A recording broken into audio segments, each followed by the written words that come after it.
Hey, it's Mazzy here. The greatest news. Now, I want to fulfill my obligations as a U.S. citizen and as a citizen of the city of Seattle in the state of Washington State um, on the West Coast.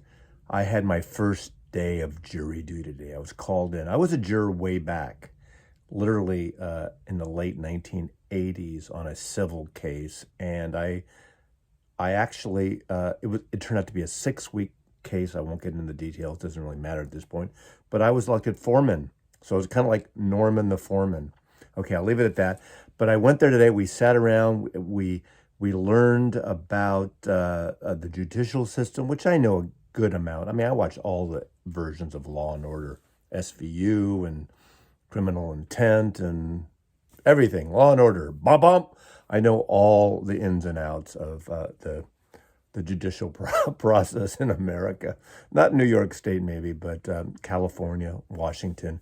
And I relish the opportunity to serve on a jury. But what happened is, after us all hanging there and being educated about the process in Seattle and in Washington State, we were all let go after 3 hours because there's only like 3 cases pending this week, apparently, and they all were either settled at the last minute or continued to a further date. So my obligation is over, kaput, another year to go. But I want to talk about some new releases that were announced today that may interest you. And I bet you a lot of people know because you subscribe to the various things. A couple of great jazz things from Kraft, original jazz classic reissues, pretty amazing titles there. And of course, from the good old Grateful Dead. Let's start backwards with the Grateful Dead because I want to go back 50 years, 1973. And the Grateful Dead is releasing Here Comes the Sunshine, the 1973 collection. A hint of what it looks like, okay? This is the CD set. And this is 17 CDs. Here Comes the Sunshine. Now, this is 1973, 50 years ago. Spring 1973, obviously the year after Europe 72 and that great thing. And unfortunately, the previous year, Pigpen passed away. So this is kind of the new Dead. And they didn't do a full tour. I'm not a Dead head that knows everything, but I just want to give you a little teaser what this is about. It's Des Moines, Iowa, 573, Santa Barbara, 573, San Francisco, California, I'll get back to that, 573, and then Washington, D.C. in June of 73, 2 shows. And these are recordings by Kid Candelario, of course, Betty Cantor, and Owsley Stanley, The Acid Thing. And this is when they had the big wall of sound. And this is about the time they left Warner Brothers and they were about to embark on Grateful Dead Records. And this is when I literally just started working in a record store 50 years ago this month. No, it was last month, March. So 50 years ago, my record career started, lasted 10 years, and then kaput. He's kaput twice in a video. I haven't done that in a while. It's limited edition to 10,000 copies. Now, the thing that intrigued me, I'm not buying this CD set, I decided. I have so many CDs. There is a limited vinyl thing of the RFK shows, RFK Stadium shows on vinyl, and that's what I'm going to order. But what's interesting about this, it's the Kezar Stadium show that I went to in May of, is it May? May of 1973. So basically almost exactly 50 years ago towards the end of this month, I saw the Grateful Dead at Kezar Stadium. That's the old Kezar before it was kind of renovated. It's where the 49ers played before they moved out to Candlestick Park. They since have fixed it up as an outdoor stadium. They have high school sports and regional sport things, not major teams, but it's right in Golden Gate Park adjacent to the Haight-Ashbury. Literally just 6 blocks from where I was born. And I lived in this neighborhood in the inner Sunset, so I could walk to Kezar. I went to that show.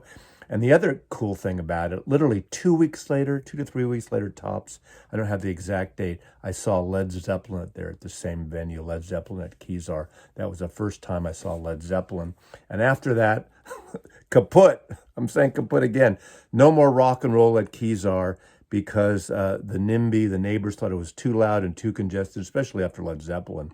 Although in 1975, there was the Snack concert Bill Graham produced that had the Dead and Marlon Brando, and I'm blanking out who else. I was at that. It was a benefit for sports in high school, so it was a good event.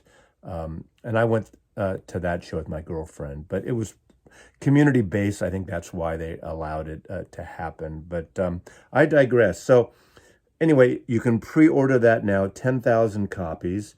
Let me show you this. There's also the RFK Stadium, Washington, in 1973, which is, I mean, that just shows you the cover art, which is kind of cool. I'm going to order that because I'm a vinyl guy, and I have, I don't know if you can see here.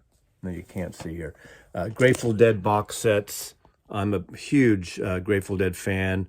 Again, I don't consider myself a Deadhead, but I love the Grateful Dead, especially this period. I like the early 70s, and on countless other videos, search my name and Grateful Dead, and there's other videos about me growing up in San Francisco and the Grateful Dead. So that's basically that release. Now, Kraft Records.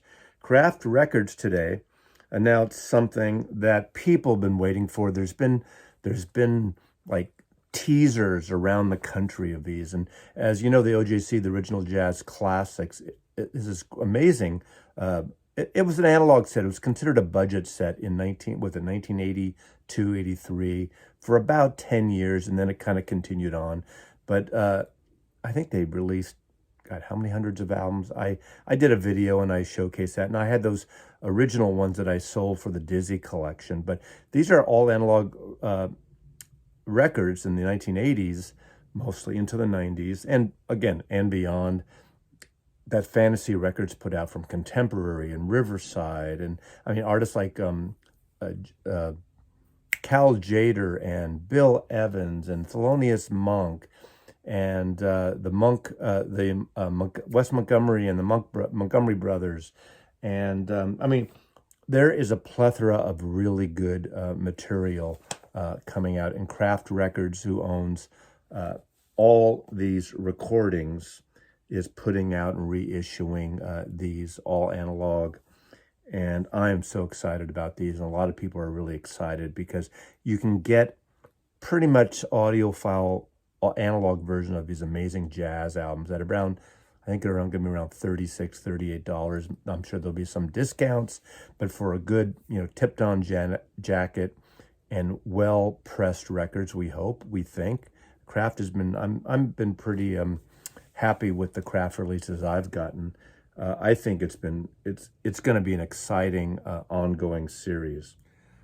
Kraft, the Original Jazz Classics. There we go. Here are the 4 that are coming out, the next 4 of the Original Jazz Classics by Kraft. You have Mal Waldron's Mal 2 Prestige. You have Yusef Lateef's Eastern Sound. You have 2 of the best and the most popular Bill Evans records that were on Riverside. You have Waltz for Debbie, arguably one of his best compositions ever, and you have Bill Evans' Play at the Village Vanguard. These amazing records. This second batch of OJCs are coming out on June 30th.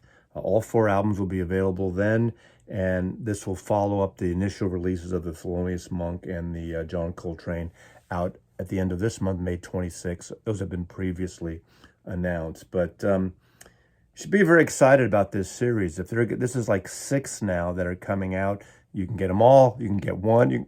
This is America. You can get whatever you want.